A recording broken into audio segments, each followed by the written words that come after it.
Great job, but not great for the things that went with it, but for the potential of what it could do, and also recognising his own human frailties. And I thought it was interesting that he spoke to about the armed forces, something he'd been criticised for, about never really understanding what the military did, and he wanted to make clear his appreciation of the job that all the armed forces were doing and are doing in Afghanistan and seats of conflict. So the Prime Ministerial car finds its way down Whitehall.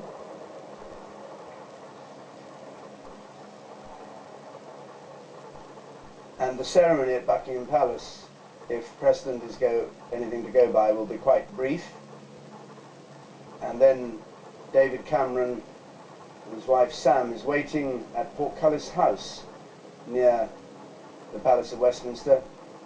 Will set off in turn to Buckingham Palace to be appointed Prime Minister.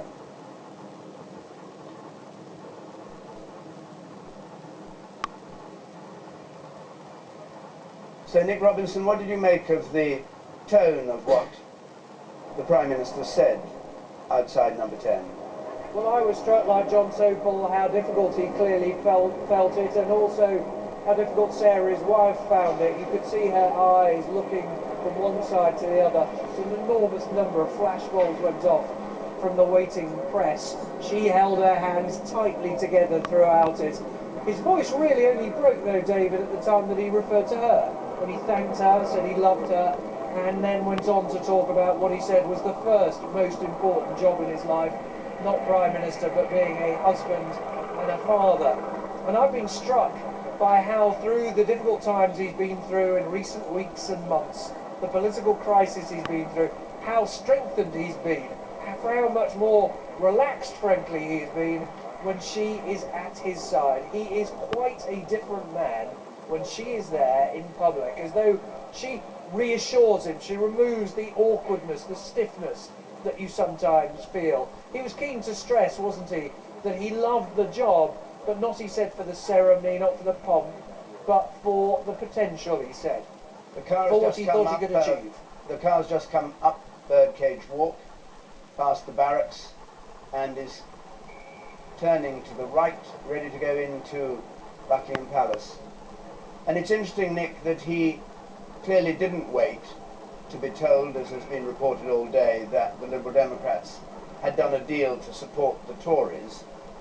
Once he knew they weren't going to support him, that was enough. He knew he couldn't command a majority in the House of Commons, and that triggered this resignation.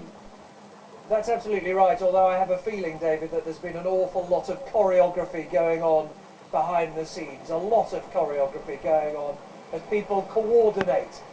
We're seeing now a whole series, all the Downing Street staff, Alistair Campbell there, leaving David Muir, Sue Nye, Ian Bundred, all the people who've been at Gordon Brown's side in recent weeks and months.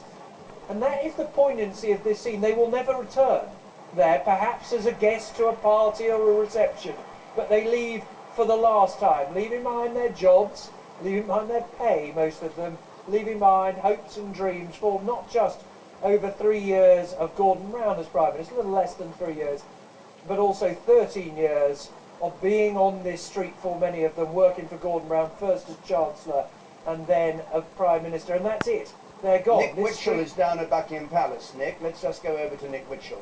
Yes, 5 days after the general election, very nearly 3 years now since he came here to be invited to form a government by the Queen. Gordon Brown there, going in through the King's entrance, greeted by the Queen's Private Secretary Christopher Gite, with his wife, going in to tender his resignation to the Queen.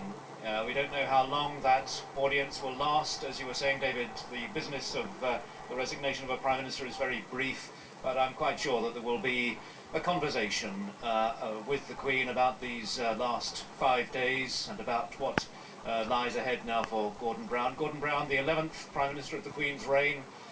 What we don't know, of course, is how long an interval there will be before David Cameron comes to be invited to form a government, but as Gordon Brown said there in Downing Street, he will advise the Queen to send for the Leader of the Opposition and invite him to form a government. So the choreography of this handing over of power will take its course over the next hour or so, And the next visitor we see coming to Buckingham Palace to see the Queen will be the man who will be invited to form that government, David Cameron.